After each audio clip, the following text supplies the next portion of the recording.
Hey guys, today I'm going to tell you how to fix Apple Music. The operation could not be completed on iPhone.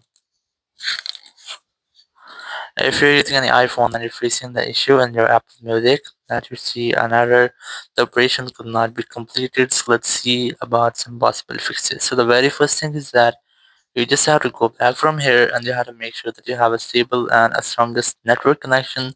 You can also try to enable and disable your remote up to 4 or 5 times to make a quick refresh with all of your network settings. After doing that, go back from here, open your settings app, go for general, go for software update, and you have to make sure that you haven't any pending software updates.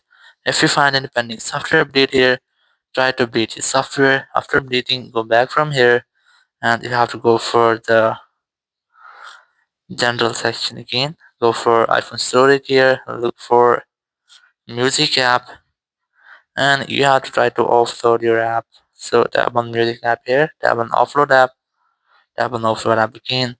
It will offload your app, but it will clear app cache. After offloading, reinstall the app, and after reinstallation, your issue must be fixed.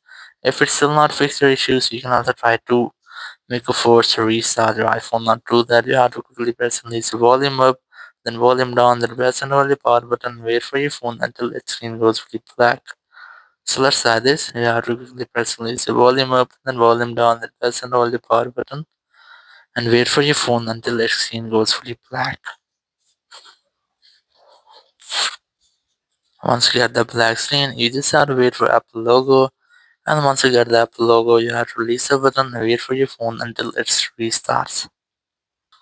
After restarting, just unlock your phone, and here you have to check if your issue has been fixed or not. If it's still not fixed, this is the only way. Open your Apple Support app. You can easily install Apple Support app from your App Store, or you can use Apple Support app. Select your iPhone from here, select more option, then scroll down, look for music app here, select that, and here just look for this, wait for this loading here, then select this get more help, then select callers. After that, you'll find a phone number. Whenever you want to talk, you have to simply dial this phone number and you will be connected with Apple's support team member. You can discuss about your issue and get official help from there. So after that, your issue will be fixed. Thank you very much for watching the video. Until next video, bye.